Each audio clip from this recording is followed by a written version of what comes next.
आज के लेक्चर के अंदर हम इलेक्ट्रिक चार्ज और फील्ड के लेक्चर नंबर 20 को डिस्कस करेंगे।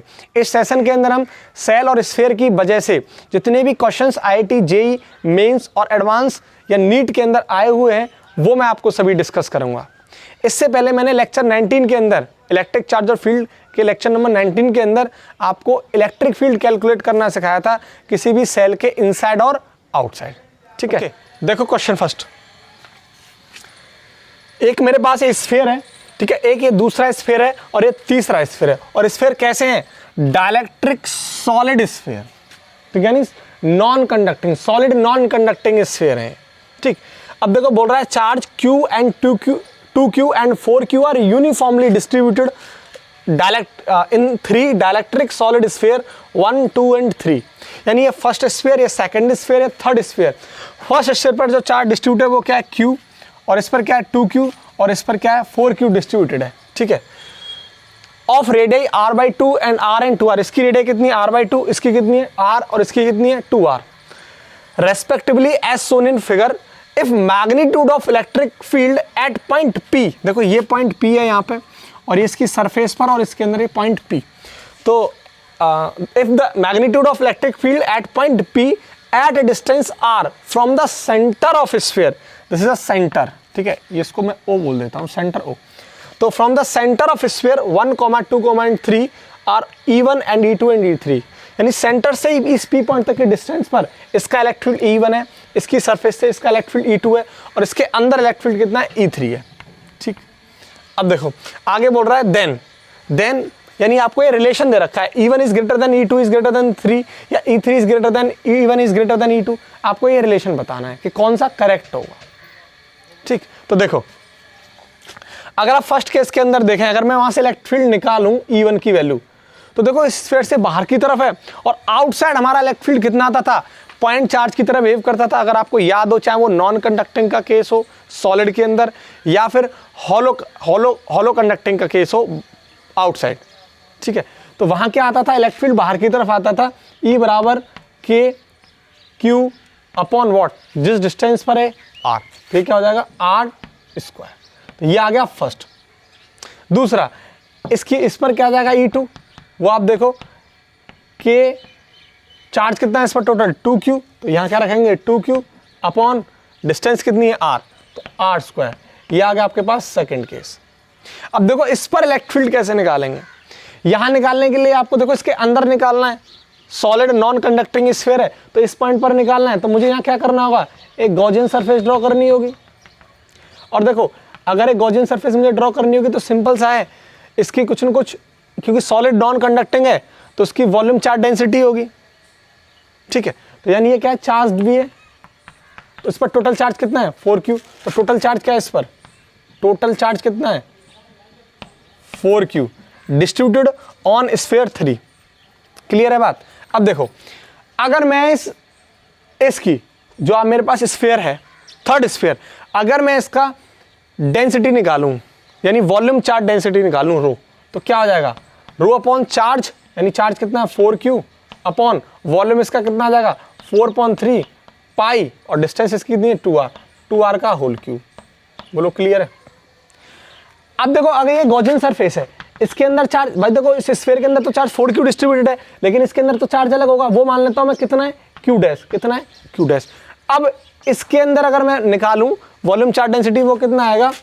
रो बराबर Q डैश अपॉन इसका वॉल्यूम कितना हो जाएगा? 4/3 पाई R क्यूब, क्योंकि इसके लिए डिस्टेंस कितनी है R, तो यह आ जाएगा 4/3 पाई R क्यूब। अब देखो ये भी डेंसिटी, ये भी डेंसिटी, वॉल्यूम चार्ज डेंसिटी, तो मैं इन दोनों को इक्वल कर सकता हूं। तो ये क्या आ जाएगा? 4Q अपॉन 4/3 पाई, और देखो 2R होल क्यूब मतलब 8R क्यूब बराबर ये Q dash upon 4/3 pi capital R cube. 4/3 पाई से 4/3 कैंसिल, और R क्यूब से R क्यूब कैंसिल, और 4 से 8 कितना? 2 टाइम्स, तो Q डैश कितना आ गया? Q/2, ये आ गया निकल के। अगर मैं इसके अंदर इलेक्ट्रिक फील्ड निकालूं तो E3 वाले केस के अंदर यहां तो देखो कितना आता? Q dash upon what? R²। ठीक है, तो यहां Q डैश की वैल्यू कितनी आ गई? Q/2, तो ये कितना आ जाएगा? 2R²। ये थर्ड केस आ गया। क्लियर है? तो देखो इलेक्ट 1 और इलेक्ट्रिक फील्ड 2 और इनके मैग्नीट्यूड निकल के आ गए। अब बताओ कौन सा रिलेशन सही है। ठीक है, तो देखो आप फर्स्ट को देखो आप और सेकंड कहाँ है, सेकंड को देखो और थर्ड ये रहा। सबसे कम कौन सा मैग्नीट्यूड है ये, क्योंकि इसके नीचे आ रहा है। अगर डिनोमिनेटर में जो वैल्यू आ रही है अगर मैं इसका डिवाइड करूंगा तो इसका सबसे कम आएगा। तो देखो E3 तो सबसे कम है। अगर आप इन दोनों में देखें देखो सबसे ज़्यादा कौन सा आएगा, ये 2 टाइम्स ऑफ दिस चार्ज, इसके बाद ये आएगा E1 और इसके बाद क्या आएगा E3। ठीक है, तो इसका रिलेशन कौन सा सही हो जाएगा, third. E2 is greater than E1 and E1 is greater than E3। ठीक है, तो इसको अच्छे से नोट करो। इसके बाद मैं सेकंड क्वेश्चन कराता हूँ। ओके, देखो सेकंड क्वेश्चन, ये जेईई एडवांस के 2013 में आया वो क्वेश्चन है। ठीक है, तो दो नॉन कंडक्टिंग सॉलिड स्फीयर दे रखे हैं, उनकी रेडियस दे रखी है कि r और इसकी क्या दे रखी है 2r, having uniform volume charge density ρ1 and ρ2। यानी इसकी जो वॉल्यूम चार्ज डेंसिटी है वो कितनी दे रखी है ρ1 और इसकी कितनी दे रखी है ρ2 रेस्पेक्टिवली। टच ईच अदर, एक दूसरे को क्या कर रहे हैं, टच कर रहे हैं। The net electric field at distance 2r from the centre of small sphere. देखो यही लाइन है जिसके अंदर पूरा इस क्वेश्चन का थीम है। The net electric field at distance 2r from the smaller sphere, यानी यहां से 2r डिस्टेंस। तो ठीक है, the net electric field at a distance 2r from the centre of small sphere along the line joining the centre of the sphere is 0। The ratio of volume charge density of first to volume charge density of second can be -4 हो सकता है, -32/25 हो सकता है, या +32/25 हो सकता है, या +4 हो सकता है। ठीक, देखो उसने क्वेश्चन बोला है कि ये मेरे पास एक स्मॉल स्फीयर है, इससे बड़ा स्फीयर है, इसकी रेडियस r है, इसकी 2r है। ठीक है, तो हमें जो इलेक्ट्रिक फील्ड कैलकुलेट करना है वो distance 2r from the centre of small sphere, यानी ये स्मॉल स्फीयर है, इसके सेंटर से 2r। मान के लो ये तो r है ही है। अब देखो यहाँ ये इसकी 2r है, मान के लो इसके लिए ये टोटल 2r है। यहाँ इस पॉइंट पर ये वाली डिस्टेंस मान लो r है।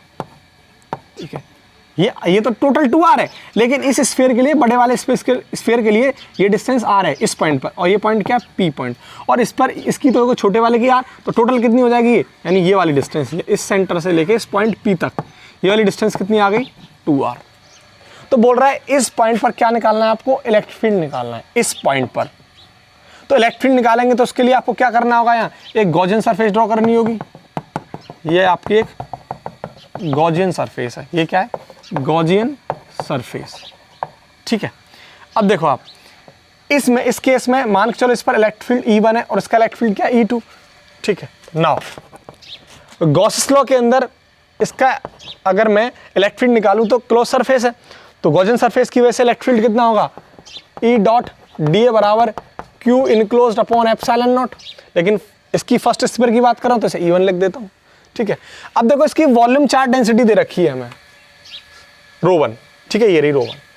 अगर मैं से यहां से ρ1 कैलकुलेट करूं तो कितना हो जाएगा, चार्ज, टोटल चार्ज कितना है Q upon volume charge density, volume कितना हो जाएगा 4/3 पाई r।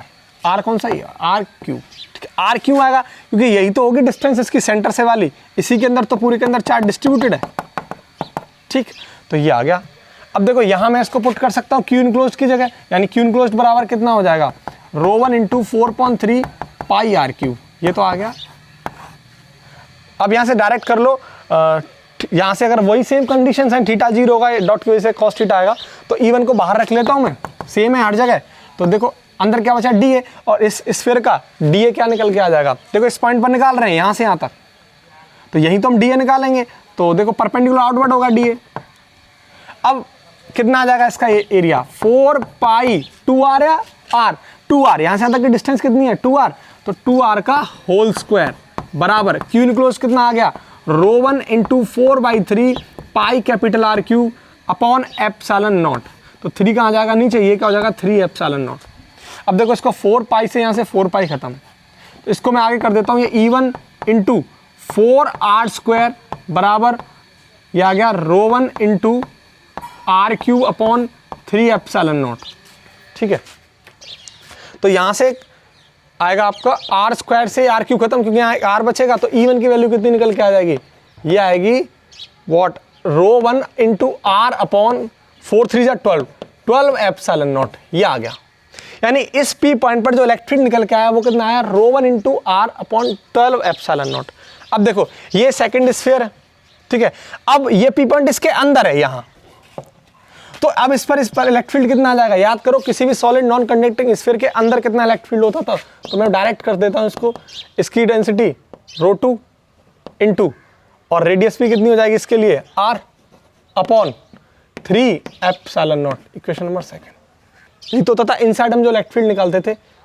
अब देखो आप इन दोनों इलेक्ट्रिक फील्ड के लिए एक चीज बोली है उसने कि the net electric field at distance 2r from the centre of small sphere along the line joining, यानी सेंटर से सेंटर तक की जो लाइन है joining the centre of the sphere is 0।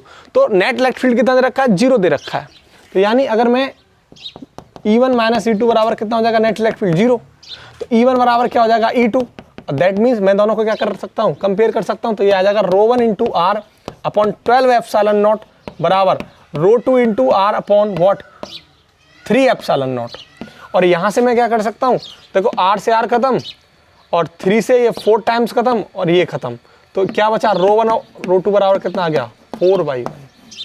यही तो आया निकल के। तो आपका आंसर क्या हो जाएगा, ऑप्शन डी करेक्ट हो जाएगा। ठीक है, अब इसको अच्छे से नोट करो। इसके बाद में क्वेश्चन नंबर 3 लेके आता हूँ। देखो क्वेश्चन नंबर 3, ये क्वेश्चन एडवांस के 2013 में आया हुआ क्वेश्चन है। ठीक है, two non conducting sphere of radius r1 and r2 and carrying uniformly volume charge density plus rho and minus rho respectively are placed such that they partially overlap as shown in figure at all the points in the overlapping region. Options, या electrostatic field इस overlapping region के अंदर 0 होगा, या potential 0 होगा, या field in magnitude constant होगा, या फील्ड की डायरेक्शन सेम होगी। ठीक है, देखो वो ये कह रहा है कि स्फीयर ये है, एक स्फीयर ये है, इसकी वॉल्यूम चार्ज डेंसिटी रो दे रखी है और इसकी माइनस रो दे रखी है, इसकी रेडियस r1 है, इसकी रेडियस r2 है। ये जो आपको ओवरलैप कर रहे हैं दोनों, क्या कर रहे हैं, ये वाला जो रीजन है ये क्या ओवरलैप कर रहे हैं। इस ओवरलैप के अंदर, ठीक है, आपको बताना है कि और at all the points in the overlapping region. ठीक, तो ये ऑप्शन कौन कौन सा इसमें से सही होगा। अब मान के चलो इसके अंदर मैं यहाँ एक पॉइंट P कंसीडर कर लेता हूँ। ये पॉइंट P है, ठीक है, ये वाला पॉइंट P मान लिया, ठीक है, और इसके सेंटर से इसके बीच की जो डिस्टेंस है वो मान लेता हूँ R1। क्या मान लेता हूँ, R1, ठीक है। और मानो ये और ये इस यानी इस P पॉइंट से ओवरलैपिंग रीजन, जो P पॉइंट है ओवरलैपिंग रीजन के अंदर, यहाँ से यहाँ तक डिस्टेंस मान लेता हूँ मैं R2। क्यों मान रहा हूँ ऐसा, लगातार बैक टू बैक ऐसे 3-4 क्वेश्चन आने जा रहे हैं, सब कुछ समझ में आएगा। ठीक है, यहाँ से यहाँ तक क्या मान ली, इस P पॉइंट पर मुझे इलेक्ट्रिक फील्ड निकालना है, यहाँ ऐसे समझो, यहाँ क्या निकालना है, इलेक्ट्रिक फील्ड निकालना है। और ये मान लिया मैंने रीजन, ये R1 और ये मान लिया R2। अब इस सेंटर से सेंटर के बीच में मैं एक लाइन ज्वाइन कर देता हूँ और इसको क्या मान लेता हूँ, इस पूरी को मैं R मान लेता हूँ, R वेक्टर। ठीक है, अब देखो आप, देखो ये बड़ा वाला जो स्फीयर है, ये इसके अंदर ये जो ओवरलैपिंग रीजन है ये वाला, इसके अंदर ही तो मैंने P पॉइंट माना है। तो इस स्फीयर पर इलेक्ट्रिक फील्ड मान लो E1 है और इसकी वजह से क्या है E2। तो इस ओवरलैपिंग रीजन के अंदर, तो इसका मीनिंग क्या हो गया, नॉन कंडक्टिंग सॉलिड स्फीयर के अंदर इलेक्ट्रिक फील्ड कितना होगा, इनसाइड मैंने आपको क्या बताया था। तो देखो E1 कितना आ जाएगा, inside rho R1 upon 3 epsilon naught. R1 क्यों ले रहा हूँ, क्योंकि सेंटर से वही डिस्टेंस R1 ही तो है, इस P पॉइंट पर मैं इलेक्ट्रिक फील्ड निकाल रहे हैं, तो ये R1 वेक्टर आ जाएगा, इक्वेशन नंबर 2। और इसका सेंटर है, तो ये वाली डिस्टेंस कितनी हो जाएगी, R2। तो सेकंड वाले केस के लिए इलेक्ट्रिक फील्ड कितना हो जाएगा, रो R2 vector upon 3 epsilon not. यही तो केस हो जाएगा। अब आप एक चीज़ देखो, ये पॉजिटिव चार्ज, ये नेगेटिव चार्ज, ठीक है। तो ये वाला जो स्फीयर है इस पर क्या है, पॉजिटिव चार्ज है इसके अंदर, यानी वॉल्यूम चार्ज डेंसिटी पॉजिटिव है। और ये वाला क्या है, ये नेगेटिव चार्ज है, ठीक है। तो इस पर जो इलेक्ट्रिक फील्ड की डायरेक्शन होगी वो कैसी होगी, रेडियली आउटवर्ड, इस तरीके से। और इस पर इलेक्ट्रिक फील्ड की डायरेक्शन कैसी होगी, रेडियली इनवर्ड, इस तरीके से, इस तरीके से होगी अंदर की तरफ। तो आप देखो इलेक्ट्रिक फील्ड की डायरेक्शन जो है इन दोनों केसेस में, इलेक्ट्रिक फील्ड की जो डायरेक्शन है वो सेम डायरेक्शन में जा रही है, इसकी बाहर जा रही है और इसकी इसके अंदर जा रही है। ठीक है, तो डायरेक्शन कैसी है, सेम। तो इलेक्ट्रिक फील्ड की डायरेक्शन कैसी होगी, सेम। अगर इलेक्ट्रिक फील्ड की डायरेक्शन होगी सेम, तो मैं यहाँ से अगर नेट इलेक्ट्रिक फील्ड निकालूँ तो वो क्या आ जाएगा, दोनों ऐड हो जाएंगे, E1 प्लस E2। क्लियर है बात। अब देखो E1 की वैल्यू कितनी है ये, तो मैं यहाँ से रो 3 एप्सिलॉन नॉट कॉमन ले सकता हूँ, अंदर क्या बचा, R1 प्लस R2 वेक्टर, ये निकल के आया। अब देखो वेक्टर लॉ के अकॉर्डिंग यहाँ से R की वैल्यू कितनी हो जाएगी, ये वाला R की वैल्यू कितनी हो जाएगी, R1 प्लस R2। ठीक है, तो मैं यहाँ क्या पुट कर सकता हूँ, rho R vector upon 3 epsilon naught, ये आपके पास क्या निकल के आ गया, E net, rho R upon epsilon naught. अब देखो आप ऑप्शंस पर जाओ, ऑप्शन बोल रहा है the electrostatic field is zero, क्या फील्ड हमारा जीरो निकल के आया, क्या नेट इलेक्ट्रिक फील्ड जीरो निकल के आया, तो ये ऑप्शन तो होगा नहीं। आ गया इलेक्ट्रोस्टैटिक पोटेंशियल की यहाँ बात ही नहीं कर रहे हैं, फील्ड की बात कर रहे हैं, तो ऑप्शन ये भी नहीं होगा। Option number 3, the electrostatic field is constant in magnetic field, yes. ये क्या होगा, देखो ये वाली डिस्टेंस जो R है, इन दोनों सेंटर से मैंने जो लाइन जॉइन की है, ये तो हमेशा कांस्टेंट रहने वाली है। अगर क्योंकि इलेक्ट्रिक फील्ड किस, देखो ये भी कांस्टेंट है और ये तो कांस्टेंट है एप्सिलॉन नॉट, और ये कांस्टेंट है। इलेक्ट्रिक फील्ड किस पर डिपेंड कर रहा है, R के डायरेक्टली प्रोपोर्शनल है। और R क्या इन जो मैंने लाइन जॉइन की है, ये वाली R हमेशा अब इनके लिए कांस्टेंट रहने वाली है। अगर ये R कांस्टेंट रहेगी तो इलेक्ट्रिक फील्ड ये भी हमेशा कैसा रहेगा, कांस्टेंट रहेगा। ठीक है, तो ये ऑप्शन होगा इसमें C। लेकिन आगे ऑप्शन और देखो, एक D क्या बोल रहा है, the electrostatic field has same direction, yes. मैंने अभी एक्सप्लेन किया था कि इसकी पॉजिटिव रेडियली आउटवर्ड डायरेक्शन हो जाएगी पॉजिटिव चार्ज की वजह से, और इसकी नेगेटिव की वजह से भी कैसी हो जाएगी, रेडियल इनवर्ड। तो इसकी डायरेक्शन कैसी हो जाएगी, इसकी बाहर और इसकी तरफ, तो सेम डायरेक्शन हो जाएगी, नहीं हो जाएगी। तो इसका ऑप्शन D भी करेक्ट होगा। तो बोथ C एंड D कैसे होंगे, करेक्ट होंगे। क्लियर है। अब इसको अच्छे से नोट करो, फिर मैं नेक्स्ट क्वेश्चन कवर करता हूँ। अब देखो क्वेश्चन नंबर 4, एक spherical portion has been removed from a solid sphere having a charge distributed uniformly in its volume as shown in figure, the electric field inside the emptied space is। Option zero होगा हर जगह, या non zero, या uniform होगा, या non uniform होगा, या zero only at its centre. ठीक है, ये IIT JEE 2007 में आया हुआ क्वेश्चन है। देखो ये मेरे पास एक स्फीयर है, इस स्फीयर के अंदर ये एक स्फीयर बना हुआ है। अब देखो ये बोल रहा है आगे क्वेश्चन कि spherical portion has been removed. देखो ये वाला पोर्शन, इसे हम कैविटी बोलते हैं, जो स्मॉल पोर्शन है रिमूव होने की बात कर रहा है, इसे हम क्या बोल देते हैं, कैविटी बोल देते हैं। क्या बोल देते हैं, कैविटी। क्लियर है बात। अब आप देखो, मानो ये बड़ा वाला जो स्फीयर है, इसका सेंटर है ये C1 और ये छोटे वाले का सेंटर है ये C2। क्लियर है बात, इतनी बात समझ में आ रही है। ये छोटे वाले का सेंटर क्या है, C2, और इसका क्या है, C1। अब देखो हमसे क्वेश्चन आगे बोल रहा है, एक बार दोबारा रिपीट करते हैं कि a spherical portion has been removed from a solid sphere having a charge distribution uniformly in its volume, the electric field inside the emptied space, यानी electric field inside the emptied space. तो electric field क्या होगा, खाली जगह में, इस खाली जगह में इलेक्ट्रिक फील्ड कितना होगा। तो देखो कैसे निकालेंगे, तरीका क्या होगा इसका करने का, कि अब देखो मुझे अगर टोटल का इलेक्ट्रिक फील्ड निकालना हो, ई एंटायर टोटल का, बराबर मैं क्या करूंगा, कैविटी वाला ई इलेक्ट्रिक फील्ड, जो कैविटी के अंदर इलेक्ट्रिक फील्ड है, ई कैविटी प्लस ये ई बचा हुआ, ई रिमेनिंग। क्लियर है, यानी ये टोटल बराबर ये रिमेनिंग प्लस ये कैविटी का इलेक्ट्रिक फील्ड, यही तो निकल के आएगा। अब देखो मुझे रिमेनिंग ही तो निकालना है, देखो रिमेनिंग कैसे करो, ई रिमेनिंग बराबर E entire minus electric field cavity का, निकल के आ गया बस। अब मुझे इलेक्ट्रिक फील्ड कैलकुलेट करना है, तो इलेक्ट्रिक फील्ड के लिए मुझे क्या करना होगा, देखो एंटायर के लिए इसके अंदर, इस कैविटी के अंदर की बात कर रहा है वो, तो कैविटी के अंदर कहीं भी मैं देखो, मानो इलेक्ट्रिक फील्ड यहाँ कोई पॉइंट है P, यहाँ ये पॉइंट क्या है, P पॉइंट है, और इस सेंटर से इस P पॉइंट की डिस्टेंस मान लो क्या है, ये मान लेता हूँ मैं ये मान लेता हूँ R1। ठीक है, और देखो इस वाले सेंटर से जो कैविटी का सेंटर है, इससे P पॉइंट तक की डिस्टेंस मान लेता हूं मैं R2, और इन दोनों सेंटर को ज्वाइन कर देता हूं इस तरीके से, और ये मान लेता हूं मैं R। क्लियर है बात, ये आ गया। अब आप देखो इस कैविटी के अंदर जो पॉइंट P है, ठीक है, इस पूरे की वजह से, पूरे बड़े वाले स्फीयर की वजह से इलेक्ट्रिक फील्ड निकालना है। ठीक है, तो ई एंटायर, यहां देखो, यहां ई एंटायर क्या निकल के आएगा, रो, और ये वाली डिस्टेंस सेंटर से पी पॉइंट तक की r1 अपॉन 3 एप्सिलॉन नॉट, यही तो था अंदर के लिए।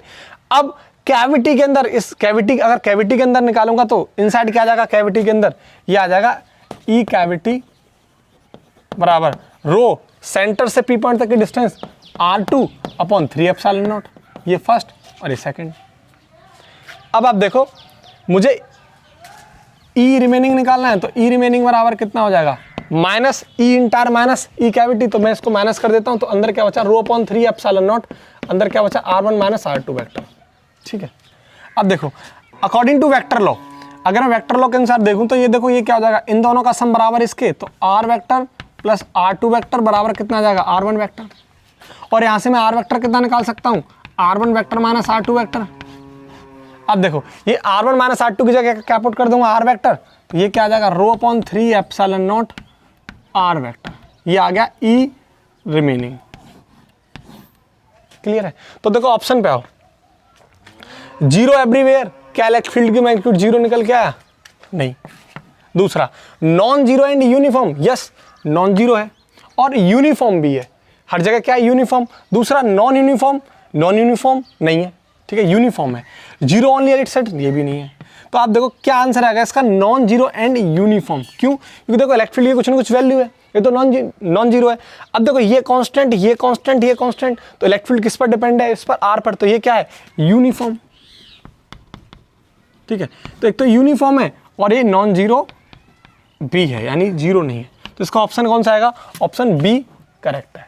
ठीक है, अब इसको लिखो, फिर इसके बाद में नेक्स्ट क्वेश्चन देखो। Next question, consider a uniformly spherical charge distribution of radius r1। एक स्फीयर है मेरे पास जो कि यूनिफॉर्मली चार्ज है, उसकी रेडियस कितनी दे रखी है, r1, ये रहा। Centred at this origin O, इसका सेंटर क्या है, O है। In this distribution a spherical cavity of radius r2, ये कैविटी दे रखी है, ठीक है, ये क्या है, radius r2। Centred at P, इसका सेंटर कितना दे रखा है, कैविटी का P, विद डिस्टेंस OP बराबर A, यानी ये OP, ये वाली, ये क्या दे रखी है, A दे रखी है, यानी OP क्या है, A। ठीक है, R1 minus R2 see in figure is made if the electric field, ये लाइन देखो, if the electric field inside the cavity, if the electric field inside the cavity at position r position पर is electric field r vector, then the correct statement is and r। इसमें से कौन सा statement correct है, बोल रहा है first electric field uniform होगा, ठीक है, and it's magnitude is independent of r2 but its direction depend on r vector. खैर ये पॉइंट्स दे रखे हैं, मैं आपको इसको सॉल्व करने के बाद इन सभी को एक्सप्लेन करूंगा। अब देखो जो लाइन थी मेन ये है, if the electric field inside the cavity at position r। अब देखो इसके अंदर मानो मैं इस फिगर को इस तरीके से यहां ड्रॉ कर देता हूं जूम करके, ये देखो ये वही स्फीयर है, ठीक है, और ये कैविटी है और ये इसका सेंटर है और ये रेडियस इसकी r1 है और इस कैविटी का सेंटर है P और ये रेडियस है r2 और ये रेडियस हो गई r1 और इससे इसको ज्वाइन कर दिया, ये आ गई A। अब बोल रहा है कैविटी के अंदर, inside the cavity at position R, ठीक है, तो मानो यहाँ कहीं इसके अंदर P पॉइंट मान लेता हूँ, ये रहा, और ये वाली जो डिस्टेंस है वो R वेक्टर मान लेता हूँ। यहाँ इलेक्ट्रिक फील्ड हमें बताना है, देखो ये पॉइंट P मान लेता हूँ और ये मैंने ये क्या डिस्टेंस मान ली P पॉइंट से P डैश बोल दो इसे, ये तो P है, ये इसे इस पॉइंट को बोल दो P डैश और ये मान लिया मैंने R वेक्टर, ठीक है, और यहाँ से इसका सेंटर O है और इसको और ज्वाइन कर दो। कैविटी का इलेक्ट्रिक फील्ड और इस स्फीयर का इलेक्ट्रिक फील्ड बताना है हमें इस P पॉइंट पर। तो देखो सिंपल सा लॉजिक है, मैं क्या यूज़ करूँगा कि E रिमेनिंग बराबर क्या बताया था, E entire minus what, E cavity, ठीक है, क्योंकि अगर मैं एंटायर में से, टोटल में से इस कैविटी को माइनस कर दूंगा तो बचा हुआ निकल के आएगा, नहीं आएगा, यही मुझे कैलकुलेट करना है। देखो E एंटायर यानी इस स्फीयर की वजह से इस P पॉइंट पर इलेक्ट्रिक फील्ड कितना हो जाएगा, इसके अंदर, तो अंदर यानी इसी के अंदर है स्फीयर के अंदर, तो ये कितना हो जाएगा, रो अपॉन 3 एप्सिलॉन नॉट, और इस P पॉइंट के लिए डिस्टेंस कितनी हो जाएगी, OP डैश, क्या हो जाएगी, OP डैश, ठीक है, माइनस, अब कैविटी के लिए कितना हो जाएगा, ये भी इसके अंदर है तो रो 3 एप्सिलॉन नॉट।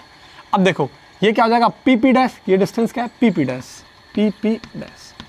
तो देखो रो अपॉन 3 एप्सिलॉन नॉट मैं कॉमन ले लूँगा, अंदर क्या बचा O P dash minus P P dash, और O P dash minus P P dash क्या आ जाएगा ओ पी आ जाएगा, O P dash sorry O P dash minus P P dash, तो क्या निकल के आ जाएगा ये ओ पी निकल के आ जाएगा, तो मैं क्या बोल दूंगा इसको O P dash minus P P dash क्या हो जाएगा व्हाट ओ पी, और ओ पी क्या दे रखा है ए, तो इसको मैं लिख सकता हूँ direct rho 3 upon epsilon naught into a vector.